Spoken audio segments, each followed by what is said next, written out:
Menurut kamu, selingkuh itu merupakan khilaf kah atau niatkah atau sesuatu yang lain kayak seperti pilihan? Orang-orang yang berselingkuh itu mereka kayak mencari bagian kecil yang hilang dari pasangannya. Selingkuh itu nggak ada yang hilaf ya, karena pasti sebelum selingkuh ada part untuk PDKT-nya. Jadi ada prosesnya yang Iya. membuat itu nggak mungkin hilaf. Ya, prosesnya itu panjang, nggak mungkin hilaf. Kalau misalnya kita udah dalam suatu hubungan, apa itu berarti kita harus ngebatasin sisi baik kita sama orang lain, cara kita peduli sama orang lain, hanya untuk menjaga perasaan pasangan kita. Permasalahannya adalah begini, budaya kita ya, menganggap bahwa perceraian itu dilarang oleh agama dan dianggap buruk di mata sosial. Akhirnya kita sebisa mungkin bertahan dalam hubungan yang jelas-jelas sudah toksik. Kan keuntungannya gitu, jadi kalau kamu nggak menetapkan ikatan tertentu, kamu jadi tahu siapa sebenarnya dia gitu.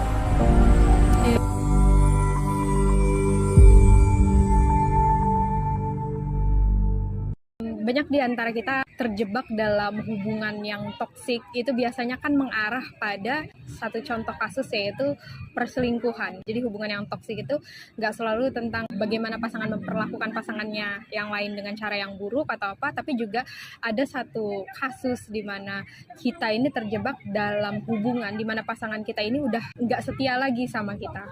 Nah, perselingkuhan ini kan bukan sebuah topik yang tabu ya, yang dalam artian banyak orang yang ngalamin hal ini gitu, entah itu saat dalam fase mereka masih berpacaran atau saat dalam fase mereka ini udah menikah. Cuman yang bikin geger ini kan yang udah menikah gitu ya, mereka mengucapkan janji, mereka mengucapkan sumpah untuk terikat satu sama lain, untuk menjalani hubungan monogami di mana mereka nggak akan ngelirik satu sama lain. Tapi di sisi lain ada satu kebutuhan dalam diri kita yang membuat kita merasa bahwa kita membutuhkan sesuatu dari luar gitu.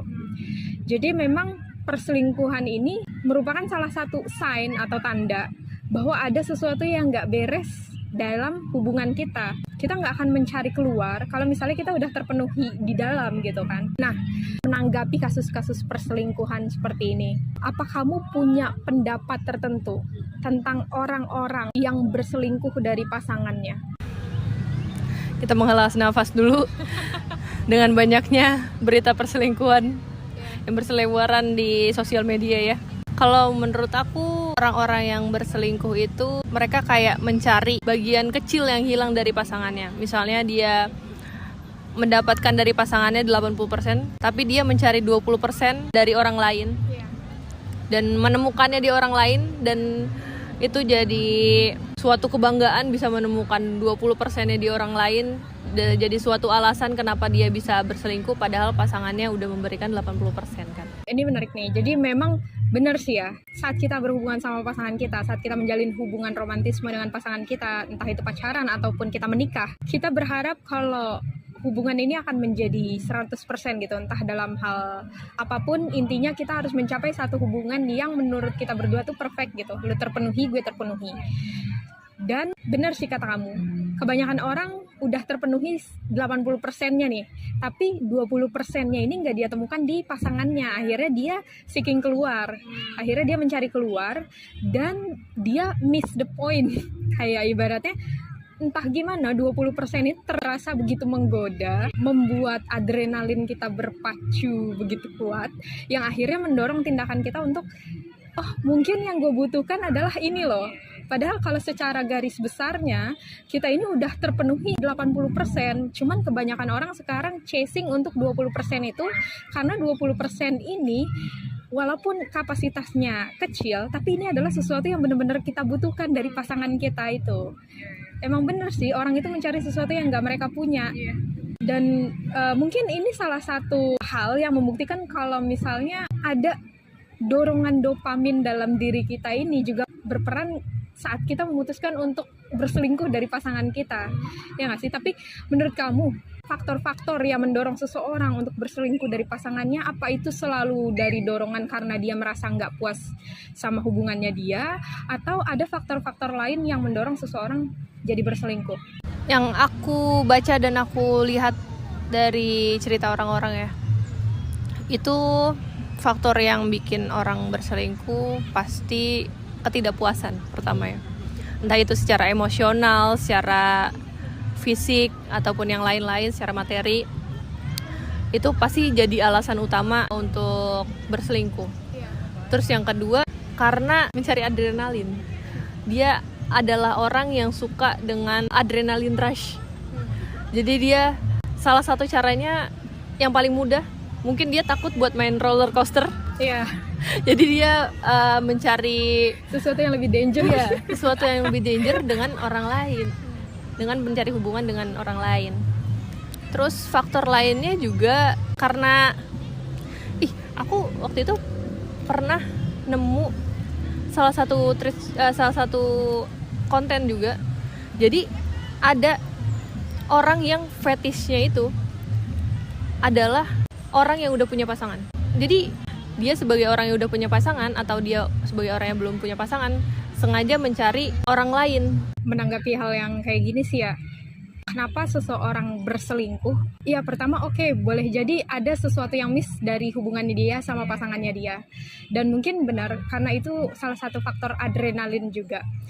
Tapi kita ngomongin tentang hubungan sesama manusia ya, yang ibaratnya gue nggak pernah tahu apa yang lo pikirin gitu, apa yang sebenarnya lo pikirin, apa yang sebenarnya lo rasain. Dan kadang kebingungan itu menciptakan ketidakpastian yang bikin kita nggak nyaman. Saat orang merasa nggak nyaman, dia entah bisa melakukan sesuatu yang di luar nalar atau melakukan tindakan-tindakan yang sifatnya menyakiti pasangannya sendiri, entah itu dengan kekerasan ataupun dengan cara lain, yaitu berselingkuh gitu. Dia secara sadar melakukan itu gitu. Tapi itu juga bukannya karena dia semata-mata mau melakukan itu, mungkin karena ada dorongan, karena ada sesuatu, karena ada pemicunya dalam hubungan itu yang membuat dia jadi seperti itu. Kalau misalnya dari situ nih ya, menurut kamu kalau selingkuh itu merupakan khilafkah atau niatkah atau sesuatu yang lain kayak seperti pilihan? Kalau menurut aku selingkuh itu nggak ada yang hilaf ya, karena pasti sebelum selingkuh ada part untuk PDKT-nya. Ya kayak kita memulai hubungan dengan orang baru aja, kita harus PDKT dulu, kita harus tahu sinyal dari orang ini, apakah dia memiliki rasa yang sama, terus juga apakah dia mau kalau misalnya kita udah punya pasangan, terus kita tetap jadi backupan. Jadi ada prosesnya yang membuat itu nggak mungkin hilaf. Iya, prosesnya itu panjang, nggak mungkin hilaf. Kalau misalnya alasannya hilaf, mungkin hilafnya adalah karena dia terbawa nafsunya aja. Dan kalau yang aku perhatiin dari selingkuh itu terbagi tiga. Jadi ada selingkuh secara emosional, selingkuh secara fisik, dan juga selingkuh secara digital. Karena kita sekarang hidup di dunia digital ya. Selingkuh emosional itu dengan memberikan perhatian-perhatian ke orang lain yang bukan pasangannya. Misalnya nih, dalam satu grup ada satu orang yang kedinginan nih, sedangkan yang pakai jaket adalah orang yang udah punya pasangan. Nah, dia memberikan jaket itu ke orang yang kedinginan, sedangkan dia udah punya pasangan. Itu kan berarti dia memperhatikan orang lain. Ya walaupun tergantung dengan pasangannya ya, cemburu atau enggak. Terus juga selingkuh fisik itu udah sampai jalan gitu kan. Terus juga apalagi yang ekstrim sampai berhubungan badan. Dan selingkuh terakhir itu selingkuh digital itu mungkin banyak dirasakan orang-orang ya, dari chatan, goda-goda gitu-gitu. Oke. Aku mau balik sebentar ke selingkuh secara emosional. Kamu bilang kalau misalnya kita perhatian sama orang lain atau kita berusaha untuk peduli sama orang lain, ini bisa dikatakan sebagai selingkuh secara emosional. Terus apa yang membedakan kalau misalnya nih kita suami istri, anggaplah gitu ya, kita pasangan, dan aku sebagai suami berusaha untuk bersikap baik sama orang lain yang secara kebetulan adalah lawan jenis. Anggaplah aku punya karyawan gitu ya, karyawan aku kebetulan cewek gitu, dan aku perhatian sama si yang cewek ini. Apa yang membedakan kalau gitu, kalau misalnya kita berusaha untuk bersikap baik sama selingkuh secara emosional? Tergantung intensinya kita, intensi. Jadi misalnya kayak kamu punya karyawan, kamu nanya dia, kamu udah makan belum? Itu kan karena kamu perhatian sebagai owner misalnya. Kalau misalnya dia nggak makan, performa dia turun. Terus juga nanti akan mengganggu aktivitas teman-teman yang lain. Kalau misalnya kamu niat untuk menggoda, kamu pasti nanya, kamu udah makan belum? Mau aku masakin? Nah, ada tujuan lain buat memberikan dia perhatian gitu. Kalau menurut aku sih gitu ya. Terus gimana dengan orang yang emang terlahir dari keluarga yang menganggap bahwa sopan santun itu adalah segalanya gitu. Akhirnya orang ini bersikap baik sama siapapun, dan sebagai pasangan kamu berpikir kalau kok lu baik ke dia, lu kok baik ke dia. Terus apa yang membedakan gue sebagai pasangan lu dengan orang lain gitu. Nah, kalau misalnya kita menjumpai orang-orang yang seperti ini, apa kita masih perlu untuk membatasi traits baiknya dia untuk orang lain gitu? Nah, ini nih sering jadi disalahartikan ya. Mungkin kalau misalnya punya pasangan yang people pleaser, jadi dia sering memperlakukan orang lain sebagaimana dia memperlakukan pasangannya. Pasti itu kalau misalnya jadi pasangannya, dia bingung kenapa perlakuan dia ke kita dan perlakuan dia ke orang lain sama. Jadi kalau menurut aku, balik lagi seperti yang kita udah diskusi sebelumnya, pasti ke komunikasi. Seperti apa batasan kamu terhadap orang lain, terhadap lawan jenis. Tapi kalau menurut aku tuh, aku simpel gini loh sih. Kalau misalnya posisinya dibalik, kalau aku yang melakukan hal tersebut ke orang lain, ke lawan jenis, apakah kamu cemburu atau tidak? Kalau misalnya kamu cemburu, berarti kamu jangan melakukan itu lagi. Kalau misalnya kamu gak cemburu, ya udah nggak apa-apa. Berarti mungkin aku yang berlebihan, kayak gitu. Oke. Anggaplah pasangan kita ini seorang yang benar-benar posesif, dan dia merasa cemburu dengan segala bentuk traits. Dan kebetulan kita ini orang yang baik banget sama orang lain. Kita nggak kenal itu lawan jenis atau enggak, intinya gue harus selalu baik sama orang. Tapi dalam mata pasangan kita, lu seharusnya nggak seperti itu ke si B, ke si C, ke si D. Itu terlalu perhatian sama dia. Kalau misalnya kita udah dalam suatu hubungan, apa itu berarti kita harus ngebatasin sisi baik kita sama orang lain, cara kita peduli sama orang lain, hanya untuk menjaga perasaan pasangan kita. Sebenarnya sebagai makhluk sosial, kita harus membatasi diri juga untuk bersikap baik ke orang lain ya, kalau menurut aku. Jadi kita nggak bisa selalu menyediakan waktu untuk membantu orang lain. Sedangkan kita udah punya pasangan. Kalau misalnya kita udah punya pasangan, menurutku berarti kita udah menentukan prioritas. Prioritas kita udah berubah. Misalnya awalnya adalah teman-teman kita. Kalau misalnya kita udah punya pasangan, prioritas kita harus berubah untuk menghormati pasangan kita.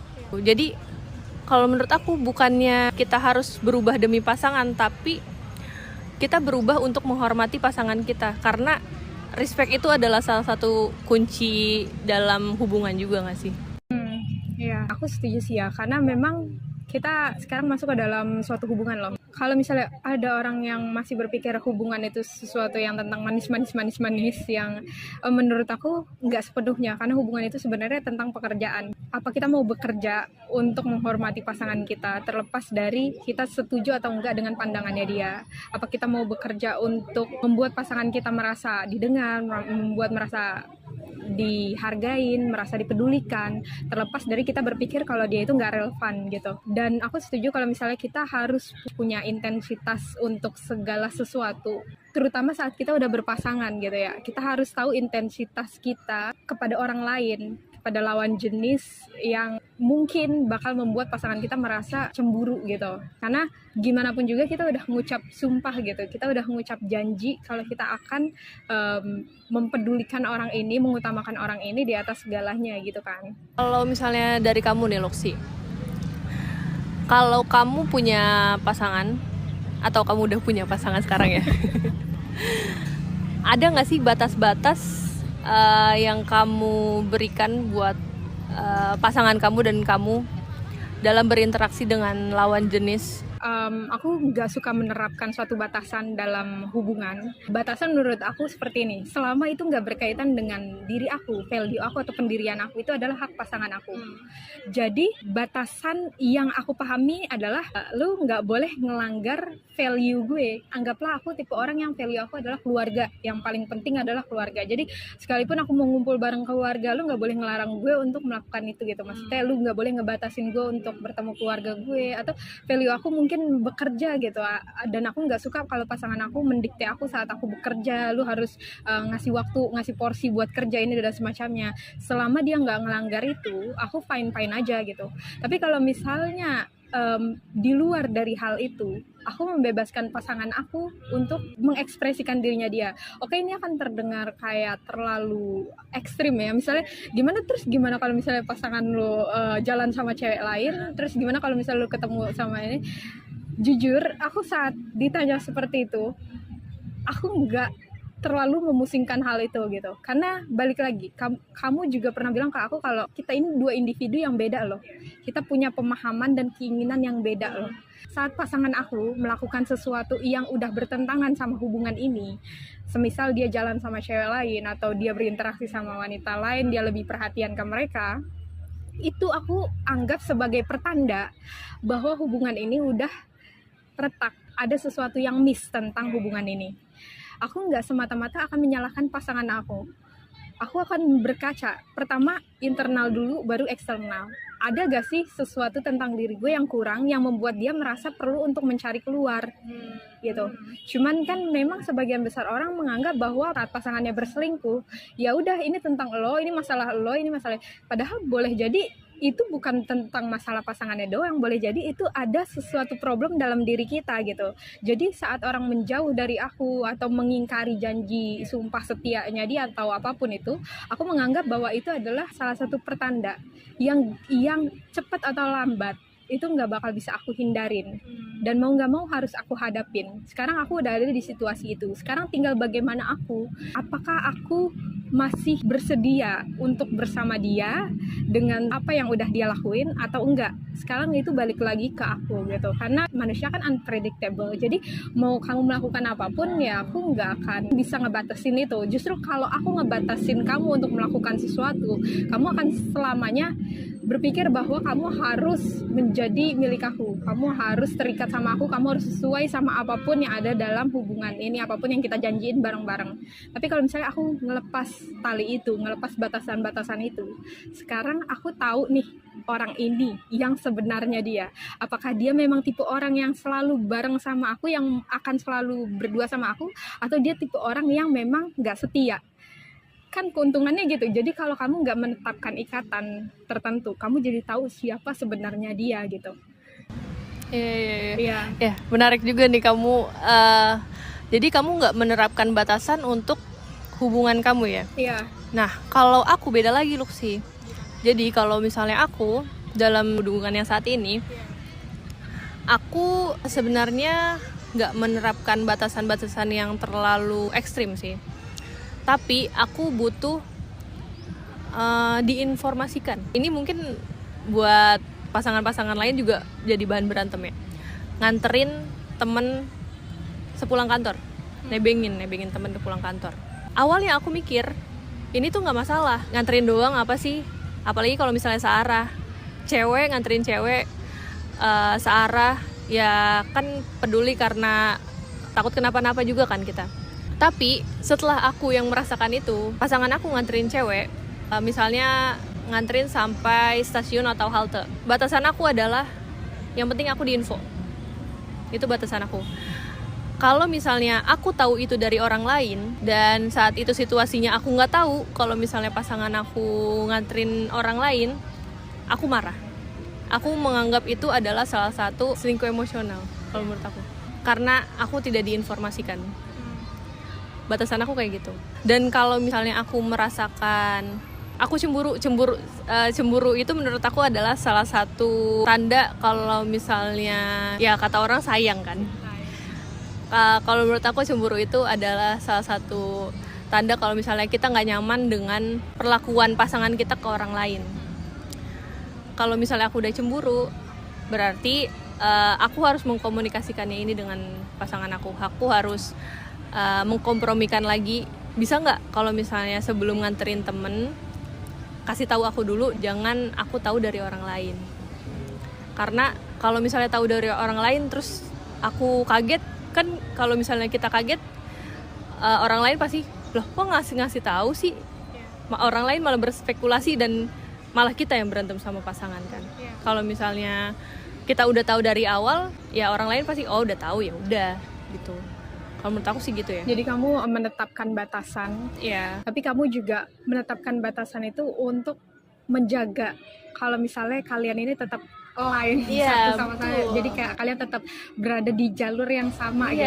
Kamu untuk memastikan bahwa iya benar sih, memang kebanyakan wanita butuh satu hal itu, yaitu kepastian gitu. Memang untuk sampai di cara yang aku bilang tadi, yang dimana aku nggak perlu menetapkan batasan apapun, lu mau apapun itu adalah pilihan lu, itu memang nggak semua cewek sesuai sama cara itu. Aku berpikir seperti ini loh, kalau misalnya kita selalu ngasih tolak ukur sama pasangan kita tentang gimana cara dia harus memperlakukan kita dengan kadar yang gak realistis, yang dalam artian lebih ke mengeja, bukan lebih ke ngasih batasan. Aku khawatir kalau misalnya hubungan itu nggak akan berhasil, karena sekarang kamu berusaha menciptakan versi lain dari diri orang ini gitu. Kamu berusaha untuk membuat dia jadi sejalan sama kamu, selaras sama kamu, akhirnya itu nggak datang secara natural. Dan mungkin ini juga yang menjadi salah satu pemicu kenapa dia walk away dari kamu, kenapa dia ngelirik orang lain dari kamu, karena kita terlalu mengikat pasangan kita terlalu erat sampai dia nggak bisa nafas, dan akhirnya dia berpikir kalau misalnya gue harus cari pelampiasan nih ke orang lain dengan cara apapun. Kalau misalnya dalam situasi seperti itu, kamu bisa nggak memaklumi pasangan yang berselingkuh dari pasangannya karena si pasangannya ini terlalu menekan dia? Aku tuh bukan tipe orang yang akan memberikan kesempatan kedua kalau misalnya masalahnya adalah selingkuh ya. Karena menurut aku mungkin itu adalah perselingkuhan pertamanya dia, tapi itu udah menyakiti kepercayaan aku. Jadi aku pasti, bukan mungkin lagi ya, aku pasti gak akan memberikan kesempatan kedua buat dia. Dan kalau menurutku, kalau misalnya itu adalah alasannya adalah karena pasangannya posesif ya, aku harus tahu dulu kenapa pasangannya bisa posesif. Jadi aku mencari akar masalahnya, baru aku bisa menyelesaikannya. Misalnya pasangannya posesif karena pernah diselingkuhin. Biasanya orang-orang yang udah pernah diselingkuhin bakal jadi posesif karena dia punya semacam alarm di kepalanya. Jadi dia bisa merasakan kalau misalnya ada pola tertentu yang off gitu. Nah, karena pasangannya punya trauma itu, berarti harus diselesaikan dengan kompromi dan juga dengan diskusi. Kalau misalnya kita nggak sanggup, baru kita bisa walk away. Kalau misalnya dia memberikan alasan selingkuh karena pasangan terlalu posesif, menurut aku nggak masuk akal sih. Dia bisa langsung ninggalin aja tanpa harus selingkuh, atau dia bisa berusaha untuk memberikan pengertian ke pasangannya, memberikan rasa percaya yang aman ke pasangannya daripada buat selingkuh sih. Kalau menurut aku kayak gitu. Kalau menurut kamu kayak gimana, Rusi? Apakah orang-orang yang berselingkuh dengan alasan pasangan terlalu mengekang bisa dimaafkan? Aku setuju dengan apa yang kamu bilang. Selingkuh itu adalah shortcut. Dan kalau kita mencari shortcut, ini sama aja kayak di ibaratnya seperti ini loh. Orang lebih suka minum obat ketimbang mencegah kan. Maksudnya ibaratnya karena mereka nggak tahu bagaimana cara untuk memelihara sesuatu. Jadi mendingan kalau misalnya kita sakit aja udah kita minum obat, sembuh gitu. Dan obat itu menurut aku adalah shortcut. Nah, sama dengan selingkuh.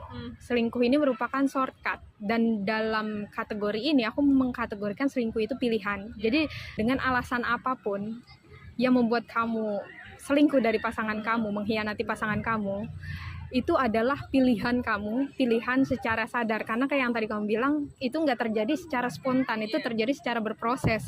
Jadi memang kompleks. Kita nggak bisa menyalahkan satu pihak. Kalau misalnya si A berselingkuh dari si B, kita nggak bisa menyalahkan si A. Kita harus paham kalau misalnya si A ini nggak mungkin ada asap kalau nggak ada api. Pasti ada cause-nya gitu.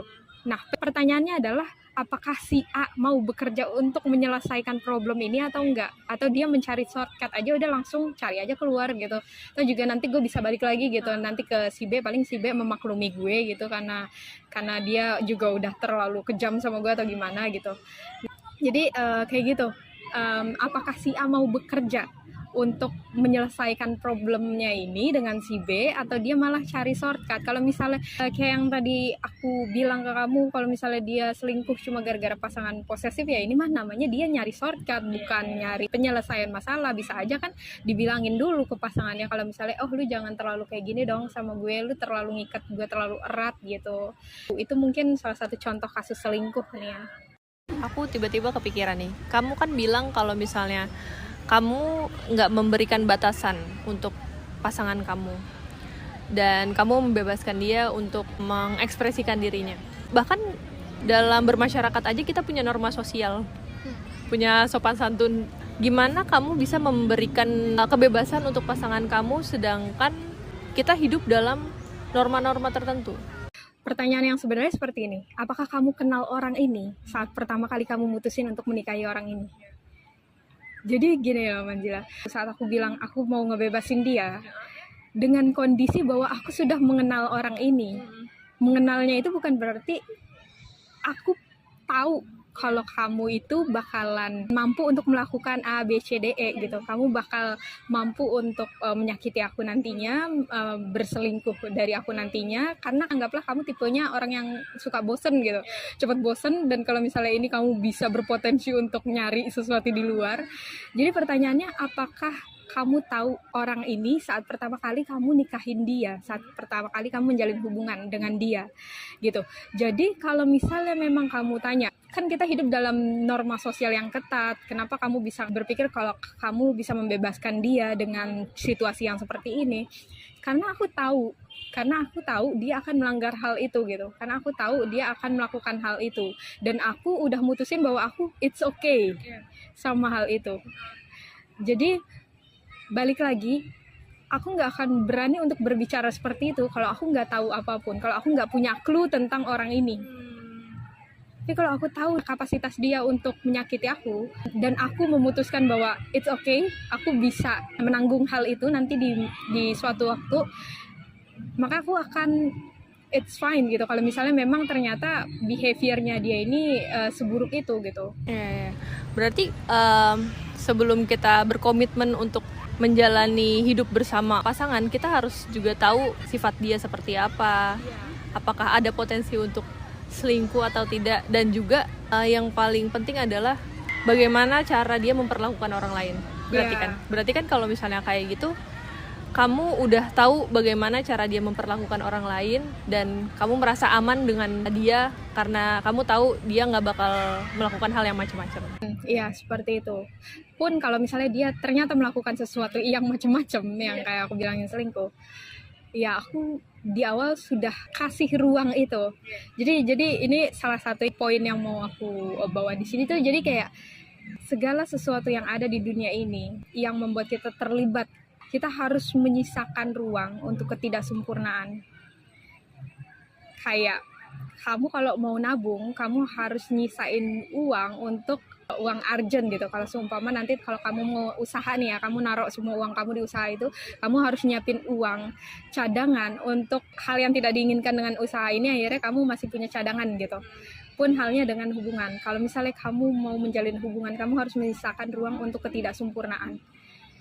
Karena kalau misalnya kamu hanya menyediakan ruang untuk kesempurnaan, kamu gak akan mampu untuk menoleransi cacat-cacat dari manusia-manusia ini gitu. Maksudnya cacat dalam artian behavior yang sekiranya bisa kita maintain, bisa kita perbaikin, kamu gak akan mampu untuk memaklumi hal itu, menoleransi hal itu gitu. Tapi kalau misalnya kamu punya ruang untuk ketidaksempurnaan, kamu akan lebih legowo dengan apapun yang dia lakukan, karena sekarang kamu paham kalau manusia itu bisa menyakiti kita. Manusia ini punya satu ketidaksempurnaan, dan itu fine. Sekarang tinggal kita lihat apakah ketidaksempurnaannya ini bisa diperbaikin atau enggak, bisa kita maintain atau enggak.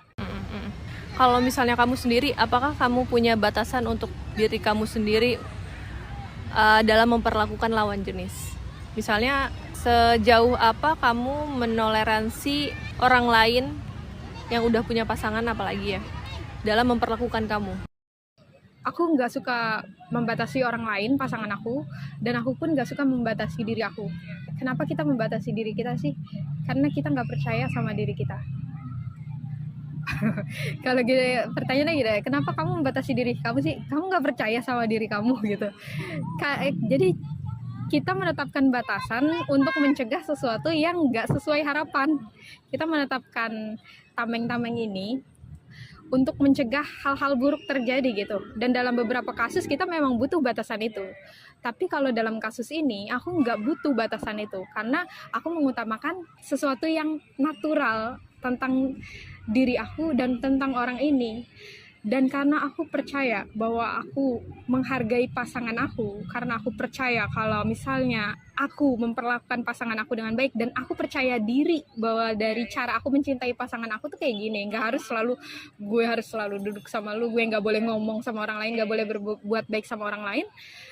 Aku nggak akan menetapkan batasan-batasan itu gitu, karena aku percaya kalaupun pasangan aku akhirnya melihat aku, oh kok lu kayak gitu sih sama orang lain, intinya cemburu lah ya, itu artinya memang kita nggak match. Aku sederhananya aku nganggap kita nggak match, karena gini loh, menurut aku standar cinta aku sama seseorang adalah aku duduk, aku perhatiin kamu, apapun yang kamu omongin, aku mendengarkan kamu dengan cara empati, aku berusaha untuk hadir buat kamu dalam situasi sulit ataupun ini. Standar cinta aku adalah itu, bukan aku jalan ke taman bareng kamu, aku harus selalu laporan ke kamu. Jadi kalau misalnya kamu ternyata membutuhkan hal itu, kamu cukup minta itu sama aku gitu. Aku nggak perlu membatasi diri aku, dan kamu nggak perlu memberi aku batasan. Aku pun akan melakukan hal yang sama pasangan aku gitu. Kenapa aku berpikir seperti ini? Karena aku mau berusaha untuk membuat kita nyaman satu sama lain.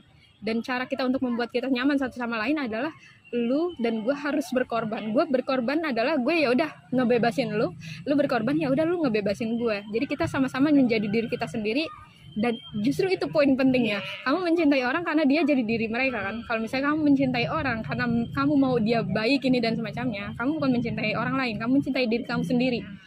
Kayak gitu. Seru banget ya, berarti kita aja dari dua orang yang berbeda aja punya dua pandangan berbeda mengenai batasan-batasan dan juga cara kita membatasi diri terhadap perselingkuhan ya. Iya.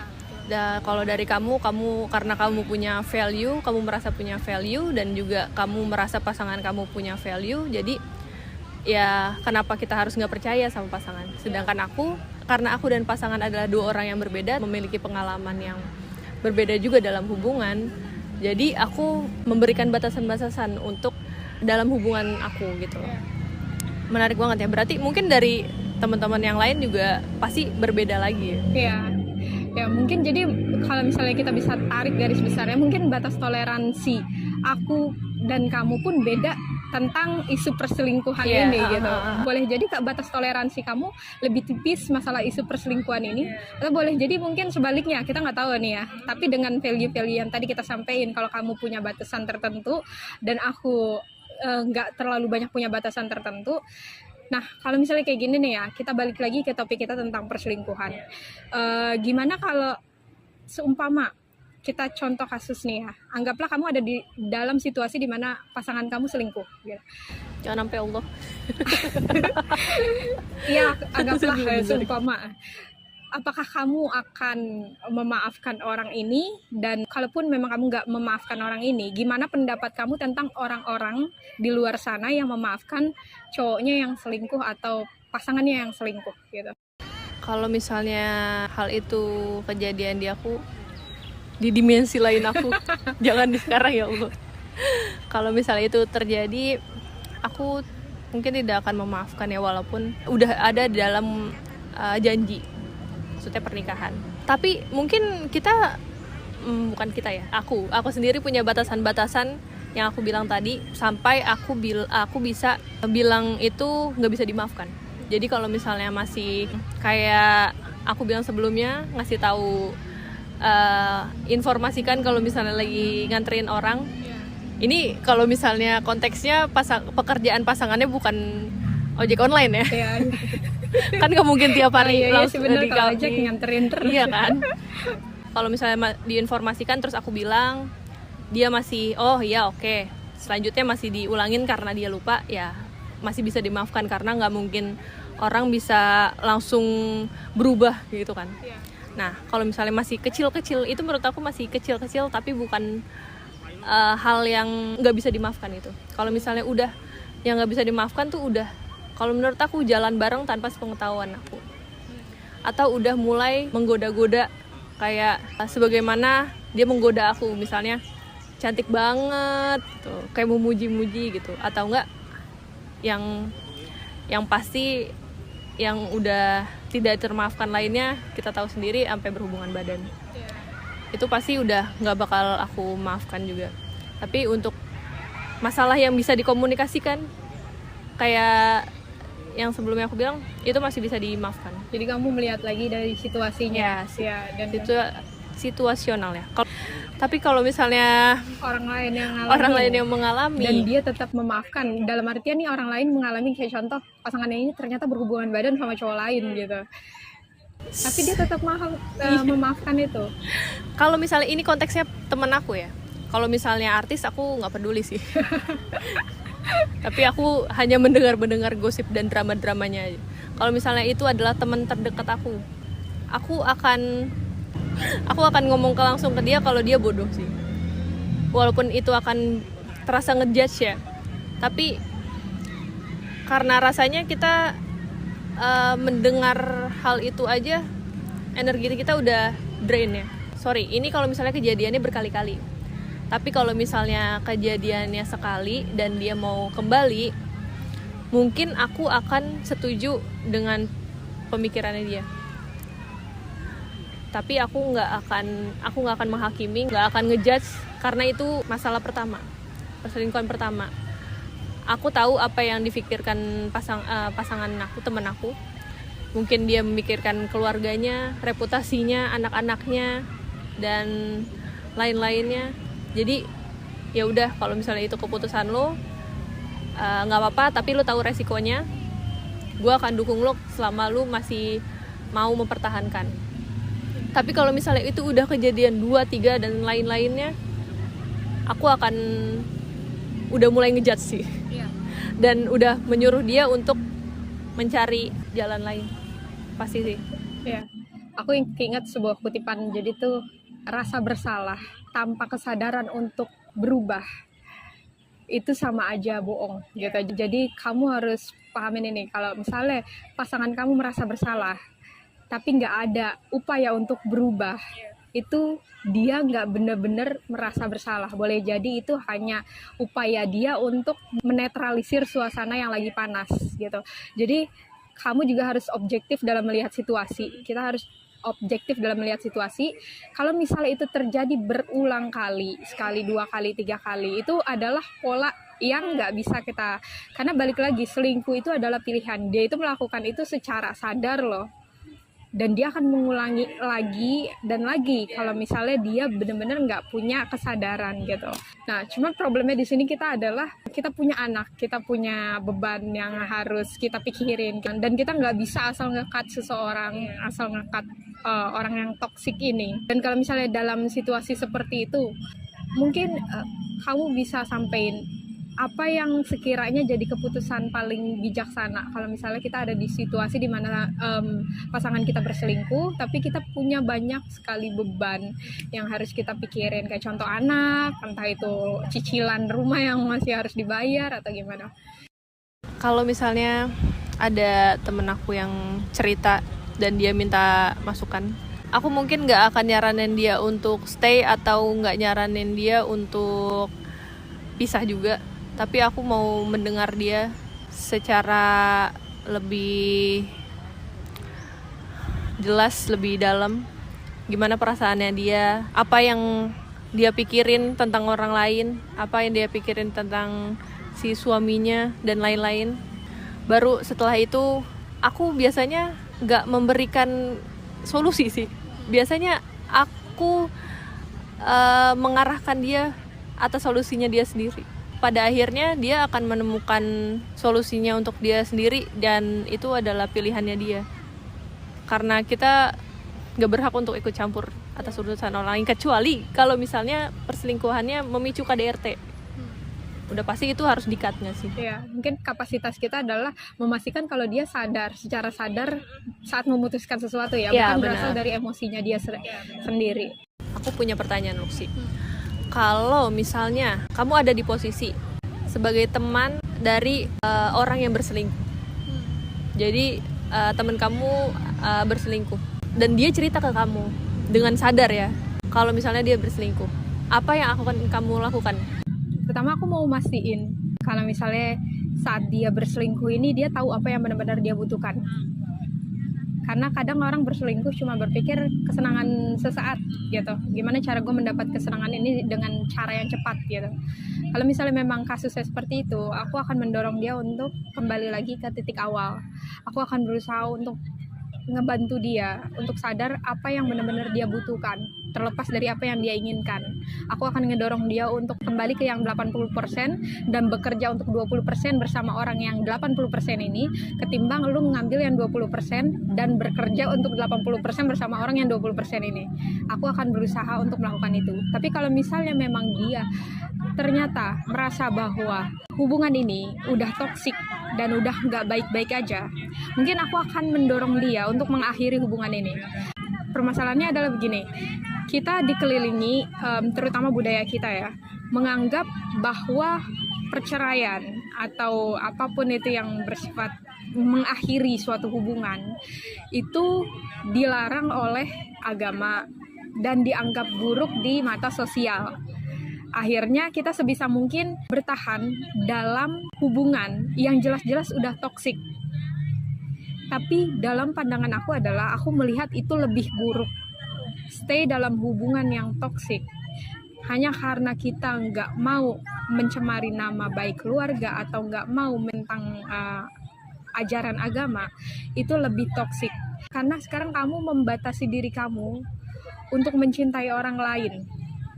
Karena sekarang nih kamu udah terkurung di sini, kamu udah terpenjara di sini bersama orang ini yang toksik, dan gimana pun caranya kamu harus tetap di sini gitu. Karena kamu nggak punya pilihan untuk keluar. Menurut aku itu lebih berbahaya ketimbang kita keluar. Dan aku yakin sebagian besar orang nggak sependapat sama aku, tapi aku akan mendorong dia untuk teman aku ini untuk keluar dari hubungan itu. Karena gimana pun juga, ini bukan tentang egoisme ya. Aku mendorong dia untuk keluar, berarti lu egois sama pasangan lu, enggak. Kita lihat dari sisi lain, coba. Kayak gini deh, kalau misalnya kamu keluar dari suatu hubungan, negatifnya adalah kamu akan mencemari nama baik keluarga, kamu akan menentang apa yang diajarkan agama, kamu akan mengecewakan pasangan kamu, dan bla bla bla bla bla. Tapi sisi yang jarang kita lihat adalah saat kita keluar dari hubungan itu, pertama kita membebaskan pasangan kita untuk mencintai sesuatu yang lebih layak dia cintai. Jadi ibaratnya gue udah gak layak buat lo. Kalau gue tetap nahan lu cuma karena gue berpikir kalau kita seharusnya tetap stay karena itu yang diajarkan, artinya gue memaksakan diri gue yang ibaratnya udah 60%, sementara lu masih 100% ke gue. Padahal kalau gue melepaskan lu, kalau gue mundur, lu boleh jadi dapetin orang yang 100% yang bisa mengimbangi energi lu. Jadi kalau kita bisa lihat dari sisi itu, kita mungkin akan menganggap kalau walk away itu gak selalu berarti buruk. Bercerai atau meninggalkan pasangan kita itu nggak selalu berarti buruk, selama dengan garis bawah ya, bukan karena itu nggak selalu berarti buruk, oke gue cerai, nggak, tapi dengan cara yang nggak egois gitu. Maksudnya kita punya anak, kita harus memikirkan masa depan anak kita nanti seperti apa. Kita harus merencanakan kalau misalnya memang kita mau berpisah sama pasangan kita kayak gimana. Aku harus mastiin temen aku ini udah paham semua konsekuensi saat dia mau walk away itu. Jadi kalau misalnya kita bisa lihat dari sisi itu, nggak cuma dari diri kita, jadi kita membebaskan pasangan kita juga membebaskan diri kita untuk mencintai sesuatu yang benar-benar kita bisa cintai.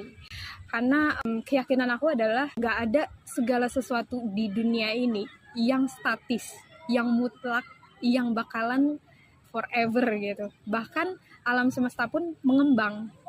Dan kita sebagai bagian dari alam semesta, kita akan selalu mengembang. Mengembang itu kita nggak kayak bentuk semula. Jadi ada satu kutipan dalam buku. Jadi di mana ini sebenarnya tentang hal lain ya. Tapi kalau saat manusia mengalami satu insiden yang traumatis, anggaplah perselingkuhan ini traumatis gitu ya. Kita ini diibaratkan kayak plastik, di mana saat plastik itu dimasukin gas oksigen, plastik itu akan mengembangkan dan akan mengembang sampai kita masukin terus sampai kita bentuk jadi balon gitu. Tapi saat gasnya itu keluar, plastik itu nggak akan kembali ke bentuk semula karena sekarang udah merenggang gitu ya. Sama pun halnya dengan kita nggak akan pernah kembali ke bentuk semula. Makanya kita ini selalu berubah. Kita ini selalu berubah. Orang berubah, manusia itu berubah. Aku mencintai kamu dulu, sekarang aku nggak mencintai kamu dengan cara yang sama lagi. Sekarang aku mencintai kamu dengan cara membebaskan kamu untuk pergi, untuk bebas dari aku, supaya kamu bisa mencintai hal lain gitu. Itu sih pemahaman aku sih ya. Aku akan mendorong dia untuk sadar, lu bener-bener, ini lu selingkuh cuma karena lu nyari kebahagiaan sesaat atau enggak. Kalau nyari kebahagiaan sesaat, ayo kita balik lagi, kita coba bekerja untuk 20% ini. Tapi kalau misalnya lu sadar lu selingkuh karena lu tahu ini hubungan yang toksik dan lu nggak bisa tahan lagi di sini, aku akan mendorong dia untuk meninggalkan orang ini. Sisi baiknya adalah lu ngasih kepastian gitu sama pasangan lu ini, biar pasangan lu ini juga nggak ada di tengah-tengah gitu. Tapi perlu nggak sih si orang yang berselingkuh ini memberitahu ke pasangannya? Ini kondisinya si pasangannya nggak tahu ya kalau misalnya teman kamu ini berselingkuh. Perlu nggak ngasih tahu kalau menurut kamu? Menurut aku sih ya, itu nggak perlu ditanya lagi, itu udah pasti perlu. Karena gini, lu udah menikah nih sama orang ini, lu udah memutuskan untuk berhubungan sama orang ini. Artinya secara nggak langsung lu udah menandatangani kontrak kalau misalnya apapun yang terjadi dalam diri lu, orang ini berhak untuk tahu. Karena kalau namanya status gitu, artinya kita berkomitmen untuk menjalin hubungan monogami yang sama satu pasangan doang. Ternyata sekarang lu udah memutuskan untuk berhubungan sama orang lain. Nah, mau nggak mau orang ini harus tahu, mau gimana pun ceritanya, lu tetap harus ngomong sepahit apapun, itu seburuk apapun, sesulit apapun. Makanya kita harus dealing with uncomfortability, karena itu cara yang sehat. Ketimbang kamu cari shortcut dan ninggalin itu gitu aja gitu, itu nggak akan terselesaikan problemnya. Jadi ya karena dia udah berselingkuh, dia harus bilang dan dia harus mengalami resikonya ya. Ya, dan itu iya, karena itu part dari konsekuensinya. Tapi pendapat kamu ke orang yang berselingkuh itu akan berubah nggak sih? Kan sebagai teman kita ngelihat dia adalah orang yang misalnya sebagai A nih, dia orangnya adalah orang yang baik dan lalalala. Tapi setelah dia cerita kalau misalnya dia saat ini atau pernah berselingkuh, apakah pandangan kamu akan berubah terhadap teman kamu yang berselingkuh itu? Ataukah kamu melihat dia sebagai dia apa adanya seperti sebelumnya? Lucunya adalah kalau misalnya kita melihat keluar, manusia jarang mau mengakui ini. Tapi menurut aku, pandangan kita selalu berubah tentang segala sesuatu. Karena gini loh, seobjektif-objektifnya kita, balik lagi kayak yang tadi aku bilang, kalau dunia ini berubah, dunia ini nggak statis melainkan dinamis. Orang pun akan berubah gitu, dan pandangan kita pun akan berubah tentang orang ini. Aku nggak akan melabeli itu berubah ke arah yang baik atau ke arah yang buruk. Aku akan melabeli itu kayak, dulu lu adalah orang yang mencintai si A, dulu lu adalah orang yang mengutamakan keluarga di atas segalanya. Nah, sekarang lu berpikir bahwa lu harus mengutamakan kebahagiaan diri lu dulu, kepuasan diri lu dulu. Jadi jelas pandangan aku akan berubah tentang orang ini. Tapi aku nggak dalam kapasitas untuk ngejudge pandangan itu baik atau buruk. Karena saat aku bilang kayak gitu, saat aku bilang baik atau buruk, itu bener-bener subjektif. Kalau misalnya aku akan bilang itu baik sama diri aku sendiri gitu, aku akan bilang itu buruk sama diri aku sendiri. Sementara menurut orang ini yang terbaik buat dia adalah dia harus mengutamakan dirinya aja dulu gitu. Karena mungkin dia punya value yang nggak kita tahu, mungkin dia punya ini yang nggak kita tahu.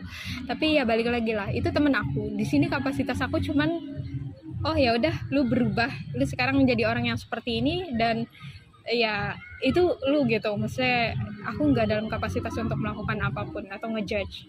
Nah, kalau misalnya menyimpulkan dari apa yang kita diskusikan tadi, berarti memang setiap orang punya batasan yang beda-beda dalam suatu hubungan ya. Dan perselingkuhan ini bukan cuma terjadi satu atau dua kali, mungkin maksudnya hampir sebagian besar orang itu mungkin melakukan hal ini, dan banyak faktor yang membuat dia melakukan ini. Jadi manusia itu memang kompleks. Jadi memang kita menyarankan para pendengar kita, audiens kita, untuk selalu mencari cause-nya, penyebabnya, why, kenapa pasangan kamu berselingkuh, dan apakah itu bisa ditanggulangi, maksudnya bisa kita perbaikin atau enggak gitu. Tapi itu balik lagi ke standar kalian, standar mencintai kalian kayak gimana. Dan aku pikir memang kita nggak bisa menoleransi orang-orang yang selingkuh gitu. Tapi bukan karena pasangan kita ini selingkuh dari kita itu membuktikan kalau kualitas diri kita ini jelek atau semacamnya. Berhenti berpikir kalau kita ini nggak cocok, oh mungkin dia cari cewek yang lebih mulus dari gue, jadi dia cari cewek yang lebih pintar atau yang lebih kaya, lebih ini. Bukan berarti kekurangannya itu di diri kita. Jadi jangan menjadikan itu terlalu personal dalam hal kayak ini bukan problem lu loh gitu. Maksudnya nggak ada sesuatu yang kurang tentang diri lo. Jangan berpikir kalau itu adalah kekurangan lo, dan jadikan itu secara personal dengan cara berpikir, oh mungkin ada kualitas-kualitas dalam diri gue yang perlu gue perbaikin, dimana kualitas ini menyangkut pasangan gue loh. Pasangan gue membutuhkan A, B, C, D, E, jadi gue harus bekerja untuk hal ini gitu loh. Jadi kita harus berkaca juga, dan kita juga harus berpikir gitu. Kalau menurut aku juga, kalau misalnya alasannya adalah karena jatuh cinta lagi. Kalau menurut aku itu ya jatuh cinta emang fitrah. Emang kita nggak bisa menentukan kepada siapa kita jatuh cinta lagi. Jadi, tapi kita sebagai manusia, sebagai orang yang punya akal, kita bisa memberikan batasan dalam mencintai, dalam memberikan rasa cinta kepada orang lain. Apalagi jika kita udah memiliki komitmen dengan orang lain. Ya buat teman-teman, jadi itu diskusi kita hari ini tentang perselingkuhan yang lagi marak ya sekarang. Mungkin teman-teman punya sesuatu yang mau di-share, atau mungkin teman-teman punya pengalaman yang mau dibagi, boleh banget taruh di kolom komentar. Dan jangan lupa kalau misalnya teman-teman suka dengan pembahasan kita hari ini, tolong bantu kita untuk mengembangkan channel ini dengan cara klik tombol like, subscribe, dan nyalain lonceng notifikasinya supaya teman-teman tahu video-video yang akan kita upload setelah ini. Dan see you in the next episode. Dadah!